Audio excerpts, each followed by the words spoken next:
할렐루야. 이곳에 오신 우리 모든 성도님들께 주님의 크신 은혜가 함께하기를 축복합니다. 오늘은 예수님의 탄생 예고라는 제목으로 말씀을 나누고자 합니다. 오늘 본문 보시면 천사가 등장을 합니다. 6개월 전에 사가랴와 그리고 엘리사벳 부부에게 나타났던 그 기쁜 소식을 전하기 위해서 하나님의 보내심을 받은 천사가 갈릴리에 나타나게 됩니다. 요셉과 약혼한 처녀 마리아에게 나타납니다.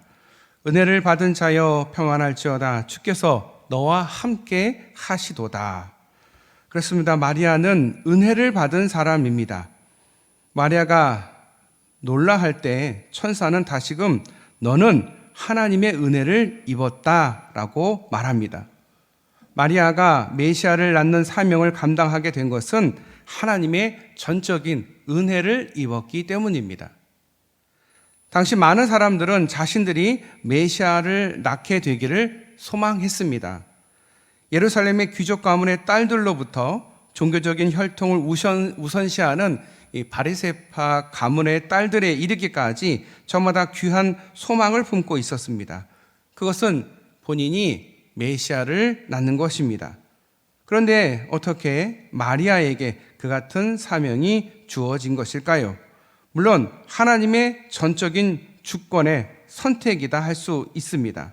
또한 소박한 이 시골 처녀 10대 청소년인 그녀를 택한 이유는 그는 하나님께 은혜를 입었기 때문입니다. 모든 것은 하나님의 전적인 선택과 하나님의 은혜입니다. 은혜 안에 산다라는 것은 자기의 주장과 생각을 내려놓는다라는 것입니다. 내 생각과 내 주장을 내려놔야 은혜가 임합니다. 우리 사람들은 자기들 생각이 꽉 차 있습니다. 자기들의 가치관과 자기들의 세계관 속에 잠식되어 있습니다. 그래서 하나님을 받아들이기가 쉽지가 않습니다. 믿음을 갖는다라는 것은, 하나님을 받아들인다라는 것은 그 모든 것을 내려놓는다. 아니, 더 완벽하게 다 내려놓는다라는 것입니다. 우리는 우리의 삶을 우리가 스스로 주장하려 합니다. 내가 개척하고 내가 만들려고 합니다. 그러면 은혜가 발생할 수가 없습니다. 하나님이 일하실 수 있는 공간이 없습니다. 그래서 우리는 우리의 주장과 우리의 생각들을 내려놓아야 합니다. 하나님은 이렇게 하실 거야, 하나님은 이런 방법을 쓰실 거야, 하나님은 이런 분이야 라고 생각하면 생각할수록 하나님은 우리의 생각 속에서만 갇혀있지 하나님이 될 수가 없습니다. 하나님은 우리의 생각 밖에 있습니다. 우리가 아무리 옳다 하더라도 하나님이 옳습니다. 하나님의 방법이 옳고 하나님의 생각이 옳고 하나님의 계획이 맞습니다. 내 계획, 내 생각 맞을 수가 없습니다. 왜? 우리는 하나님을 뛰어넘을 수 없기 때문에 그렇습니다. 하지만 인간은 신이 되고자 하는 마음이 굉장히 큽니다. 주인이 되고자 하는 마음이 너무도 큽니다. 그러다 보니 하나님의 은혜를 경험하기가 어렵습니다. 내 생각과 내 주장을 내려놓으면 내려놓을수록 하나님이 일하십니다. 그리고 하나님이 우리에게 은혜를 주십니다. 하나님이 일하실 공간을 만들어 드리는 것, 그것이 은혜를 입을 수 있는 기회가 되는 것입니다. 자신의 삶의 주인을 주님으로만 삼는 것입니다. 나의 주인은 하나님이셔. 나는 그냥 종일 뿐이야. 주의 종에게 말씀하여 주시옵소서. 제가 듣겠나이다. 주님 말씀하시면 제가 행하겠나이다 라는 자세가 필요합니다. 그래야 은혜를 입을 수 있습니다. 이처럼 아기 예수님을 자신의 삶에 맞아들인다라는 것은 곧 나의 삶의 주인을 주님으로 모시는 것입니다. 하나님의 은혜 안에 거하는 삶을 사는 사람들, 그들은 자신의 모든 것을 내려놓을 때에 하나님을 알게 될 것이고, 하나님이 모든 것을 내려놓은 그에게 은혜를 주십니다.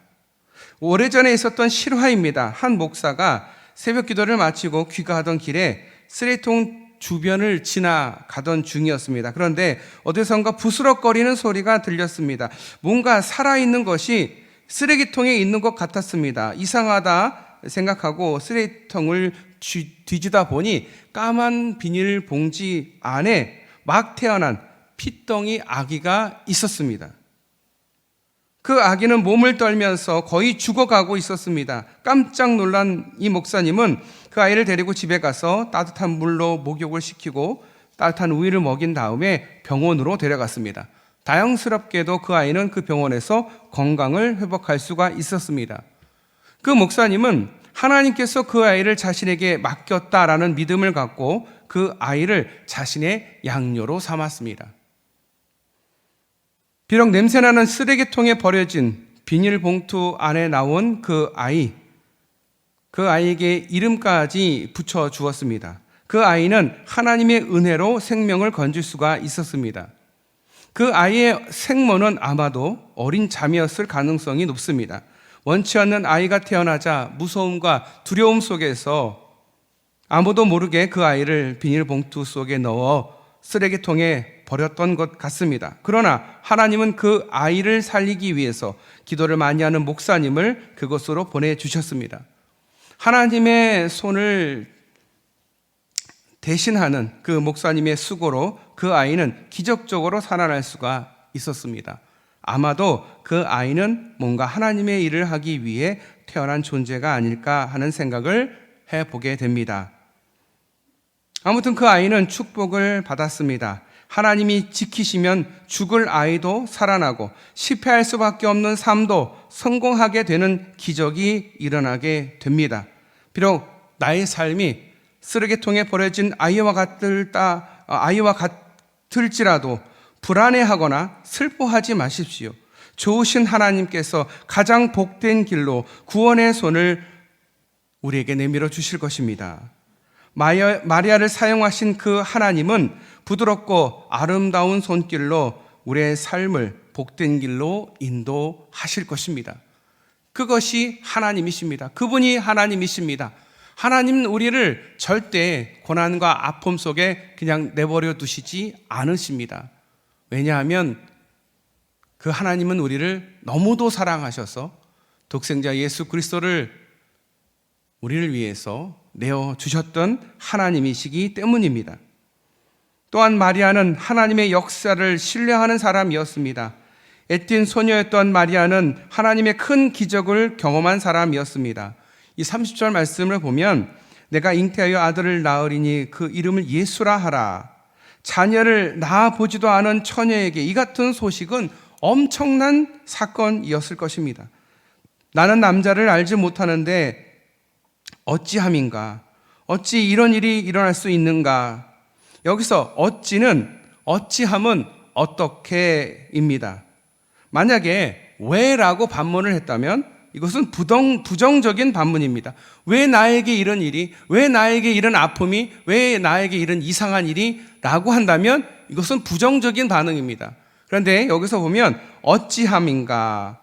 어떻게 이것이 이루어지겠는가? 라는 것입니다. 자기가 어떻게 이 일을 할 수 있는가라는 것입니다. 이는 마리아에게도 문제가 되지만은 믿는 우리에게도 도전이 되는 부분입니다. 어떻게 그런 일이 일어날 수 있겠는가? 우리는 삶을 살다 보면 어떻게 이런 일이 일어날 수 있을까라는 일들을 많이 보게 됩니다. 겪게 됩니다. 하지만 그 모든 것은 하나님이 하시는 것입니다. 하나님이 하시겠다 하시면 우리가 이해가 되지 않고 이게 어떻게 가능할까라고 하지만 하나님은 하십니다. 그분이 하나님이십니다. 천사는 마리아에게 천사의 능력이 너를 덮을 것이다 라고 전합니다. 이 부분을 무엇으로 설명할 수 있겠습니까? 하나님의 초자연적인 역사, 신비한 역사로 이루어진다라는 것을 믿는 믿음뿐입니다. 아, 하나님이 하셨구나. 하나님의 능력이 마리아에게 임했구나라고 믿을 뿐입니다. 오늘날에도 마찬가지입니다. 기적만을 따르는 사람들이 있습니다. 신비주의자들입니다. 그러나 성경적인 그리스도인들은 말씀이 보여주는 바대로 믿고 자신의 이성과 판단을 넘어서서 역사하시는 기적도 받아들이는 것, 그것이 그리스도인인 것입니다. 하나님은 우리가 생각하지 못한 일들을 하십니다. 그래서 하나님이십니다. 그래서 우리가 하나님을 사랑하고 하나님을 경배하는 것입니다. 매튜 헨리의 삶의 지혜라는 책이 있는데요. 굉장히 얇은 책인데 그 책에서 발췌한 말씀을 읽어드리고자 합니다. 믿음이 우리를 빛나게 한다라는 글입니다. 믿음은 육신의 눈으로는 분별할 수 없는 것들의 실체를 믿음의 눈으로 보게 해준다. 믿음은요, 사람의 눈으로 분별할 수 없습니다. 하지만 그 실체는 결국 믿음의 눈을 가진 사람이 보게 된다라는 것입니다. 믿음의 눈이 있어야 믿음을 볼 수 있습니다. 그것은 믿는 자에게 보이는 것을 대신하며 몸의 감각과 같은 영혼의 감각이다. 참된 믿음은 아주 오래된 은혜다. 즉, 그것은 새로운 발명도 현대적인 상상도 아니다. 이 세상에 살았던 가장 훌륭한 선진들이 믿는 자들이었다. 그들은 그들의 믿음을 빛냈고 그들의 믿음은 그들을 빛냈다. 믿음이 그들을 빛내게 한 것입니다. 하나님을 전적으로 믿었기 때문에, 하나님을 자신의 삶의 주인으로 믿었기 때문에 그들이 빛난 선진들이 된 것입니다. 우리도 하나님을 전적으로 믿을 수 있기를 바랍니다. 우리는 삶을 통해서 가끔 의심합니다. 하나님은 왜 이렇게 힘든 일을 하는 나에게 고통만 주시는 걸까? 아니, 저 사람은 믿음도 좋은데 왜 저 사람은 저렇게 환난과 고통 속에 살까? 아니, 예수님 잘 믿는다는데 왜 저렇게 암에 걸려서 고통받고 있을까라는 의문을 가질 때가 있습니다. 그런데 다 그들에게는 하나님이 계십니다.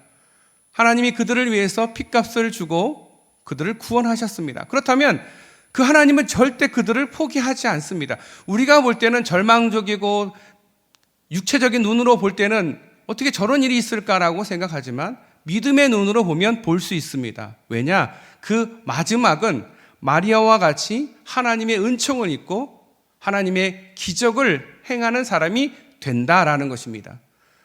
마리아가 이렇게 남자를 모르는 10대 청소년이 아기 예수님을 낳는다? 이게 기적 아닙니까? 그런데 이 기적이 어디서부터 왔느냐? 바로 마리아의 순종에서부터 왔습니다. 마리아가 하나님의 말씀을 전적으로 믿고 하나님 말씀대로 그가 순종한 결과 예수 그리스도를 잉태하게 되는 것입니다.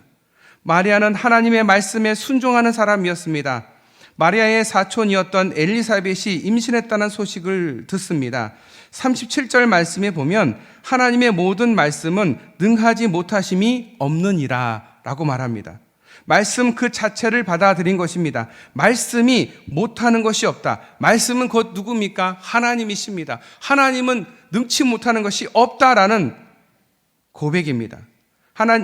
하나님께서 그에게 말씀해 주신 것입니다.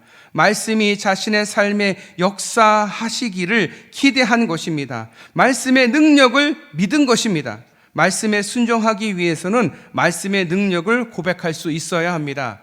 그 얘기는 뭐냐? 하나님 말씀을 하나님으로 고백할 때 그 말씀이 나에게 와서 나를 변화시키고 나에게 은혜를 주실 수 있다라는 거예요. 성경을 읽으면서 그냥 글처럼 읽거나 그냥 글처럼 보게 되면 그냥 단순한 글에 불과합니다. 육체적인 눈으로 보고 육체적인 어떤 마음으로 읽는다면 하나님 말씀은 살아 숨쉴 수가 없습니다. 하나님은 그 하나님의 말씀이 하나님의 말씀이다라고 믿는다면 그 하나님의 능력을 보게 될 것입니다. 말씀은 능력이 있습니다. 말씀이 결국은 우리를 변화시키는 것입니다. 세상 모든 사람들은 잘 변화되지를 않습니다. 하지만 예수님을 만난 사람들은 다 변화됩니다. 우리의 삶에서 우리를 변화시킬 수 있는 것 오직 하나님의 말씀입니다. 말씀의 능력이 이런 기적을 일으킨다라는 것입니다. 마리아가 이 같은 고백에 참여하기 위해서는 그가 결단하였습니다. 처녀가 임신했다라는 조롱거리, 자칫하면 죽을 수밖에 없는 그 위험에 또 감수하고 그 말씀을 받아들입니다. 마리아는 말씀의 능력을 믿었다라는 것입니다. 천사께서 하시는 말씀 이루어질 수 없는 일이에요. 그건 불가능한 일이에요 라고 만약에 마리아가 얘기했다라고 한다면 그에게 예수님은 결코 잉태되지 않았다라는 거예요. 하나님의 말씀을 의지하고 하나님의 말씀의 능력을 믿었기 때문에 그것을 받아들였고 거기에 순종했기 때문에 독생자 예수 그리스도를 낳게 되는 기적이 마리아에게 일어났다라는 것입니다. 그 얘기는 남의 이야기가 아닙니다. 우리에게도 마찬가지입니다. 여러분이 하나님 말씀을 들을 때 하나님 말씀으로 들으면 하나님의 능력이 여러분에게 임하게 될 줄 믿으시길 바랍니다. 부족한 종이 말씀을 선포할 때 그 말씀을 진심으로 믿고 그 말씀대로 살기로 결단한다면 여러분의 삶 속에 분명히 변화가 있을 것이고 그 말씀의 능력을 여러분이 믿을 때에 하나님이 여러분을 기적적으로 사용하여 주실 줄 믿으시길 바랍니다. 하나님은 그런 분이십니다. 하나님은 말씀을 통해서 말씀하시지 다른 사람을 통해서 다른 어떤 것을 통해서도 말씀하지 않으신다라는 것입니다. 순종의 능력은 말씀의 능력을 믿는 데 있습니다. 순종한다라는 것은 말씀을 믿는다라는 거예요.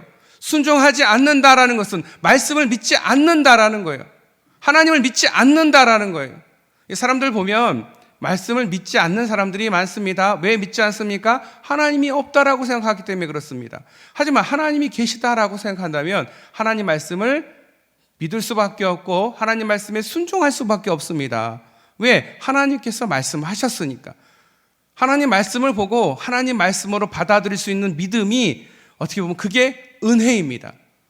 그냥 세상적인 눈으로 볼 때 무슨 족보네, 이거 무슨 어떤 사건에 대한 이야기네 라고 받아들인다고 하면 절대 그 사람에게 능력이 일어날 수 없습니다. 은혜가 일어날 수가 없습니다. 하지만 그 말씀을 순종합니다. 하나님 말씀으로 받아들이면 하나님 말씀이 되는 것입니다. 그런 결단이 우리에게 필요하다라는 거예요. 그렇지 않아도 하나님 말씀은 하나님이십니다. 순종의 능력, 말씀의 능력을 믿는 것, 또 자신의 의지로 되는 것이 결코 아닙니다. 자신의 힘으로 되는 것도 아닙니다. 말씀의 능력으로 되는 것입니다.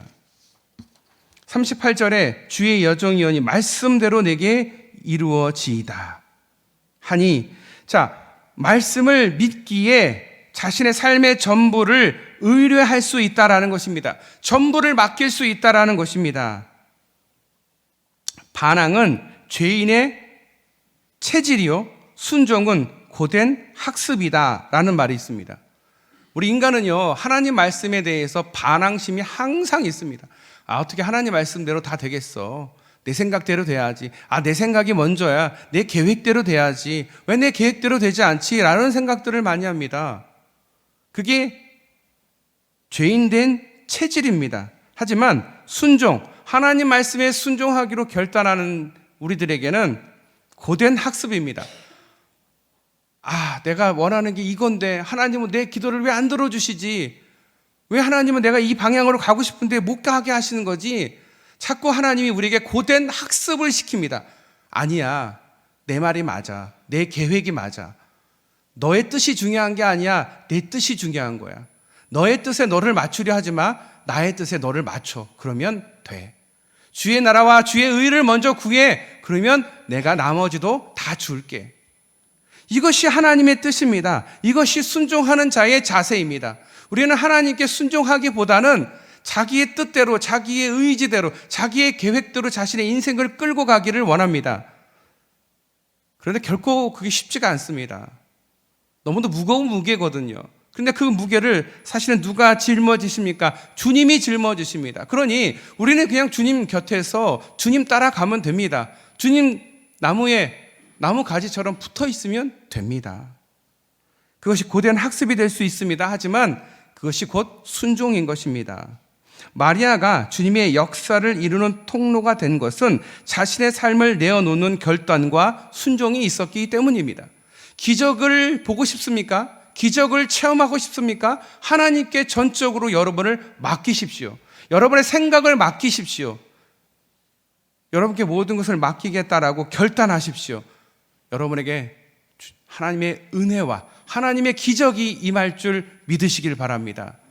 순종의 결과로 은혜를 경험하게 되고 기적을 보게 되는 것입니다.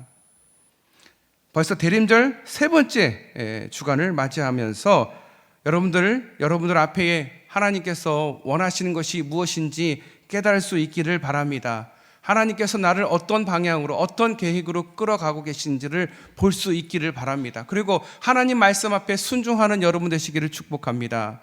마리아처럼 예화를 하나 들려드리겠습니다. 경기도 광명시의 한 장로님께서 목욕탕을 개업하셨습니다. 장로님은 목욕탕 개업 예배 때 담임 목사님께서 주일 성소를 꼭 해야 복을 받는다라는 신신당부를 듣게 됩니다. 주일에는 철저히 영업하지 않겠다라고 그는 결단했습니다. 그런데 목욕탕의 수입은 대부분 주일에 이루어집니다. 30%에서 40%가 대부분 주일에 손님에 의해서 매상이 결정이 되는데, 이 목욕탕을 주일에 휴업하게 된다라는 것은 사실상 사업을 포기하는 것과 같습니다. 적은 프로가 아닙니다. 30, 40%라는 것은 대부분의 그 사업을 포기한다 라는 것입니다. 예상했던 대로 목욕탕 수입은 갈수록 줄어들고 소세가 내기 힘들 정도로 어려움에 처하게 됩니다.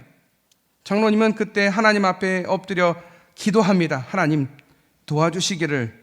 하나님 말씀대로 주일 성수하기가 참 쉽지가 않습니다. 하나님 도와주시옵소서라고 기도하며 수도세를 낼 수가 없으니까 지하수를 끌어서라도 목욕탕을 운영하기 위해서 지하수를 파기로 결정을 했습니다. 그래서 150m 가량을 파고 나자 물이 터져 올라왔습니다. 그런데 그 물이 구정물 같았고 계란 삶은 냄새가 지독하게 나고 있었습니다.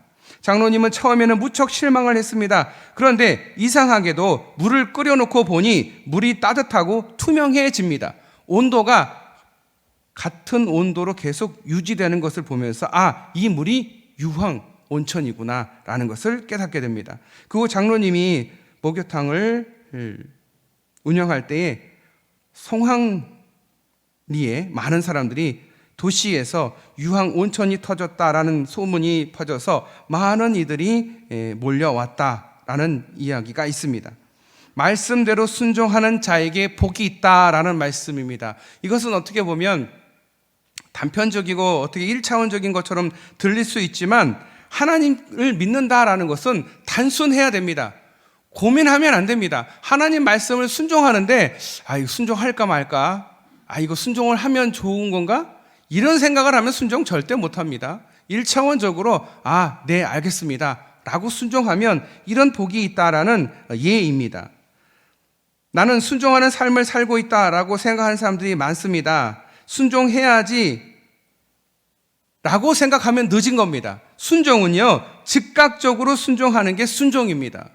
하나님이 부르실 때에 응답하는 삶, 즉각적으로 순종하며 응답하는 삶이 바로 하나님의 축복과 구원의 역사가 이루는 삶을 살게 되는 삶이다라는 것입니다.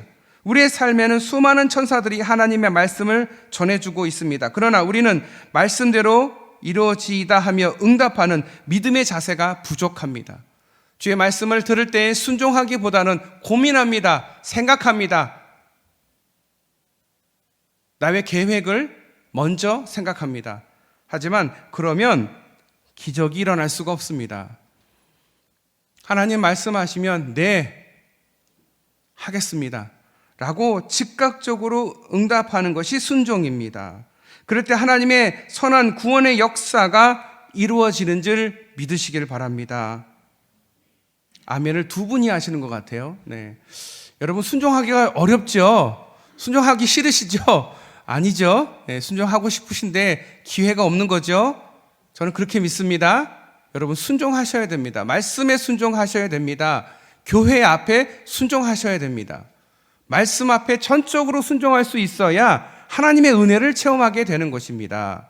하나님의 은혜는 다른 데서 오는 게 아닙니다. 하나님 말씀으로부터 오는 것이고 하나님의 말씀을 내가 전적으로 믿는 데서부터 온다라는 것을 마리아를 통해서 배우는 저와 여러분 되시기를 축복합니다. 하나님의 선한 구원의 역사는 연약하지만 구원을 위해 헌신하고 확신하는 영혼을 통해서 이루어졌음을 기억하시는 저와 여러분 되시기를 축복합니다. 기도하겠습니다. 하나님 감사합니다. 우리 벌써 대림절 세 번째 주간을 맞이하게 하여 주셔서 감사합니다. 주님을 기다리면서 우리가 정말 주님 앞에 순종하고 있는지, 주님 말씀 앞에 순종하고 있는지 나 자신을 점검해 봅니다. 주님, 순종의 삶을 살게 하여 주시옵소서. 순종해야지가 아니라 즉각적으로 주님 앞에 순종하며 응답하는 삶을 살게 하여 주시옵소서. 그래서 주님의 그 크신 은혜와 그 크신 기적을 보게 하여 주시옵소서. 믿음의 눈을 뜨게 하여 주시옵소서. 우리 성도들을 주님께서 지켜주시고 보호하여 주시고 믿음으로 일으켜 세워주시기를 소원하며 우리를 권하신 예수님의 이름으로 간절히 기도드리옵나이다. 아멘.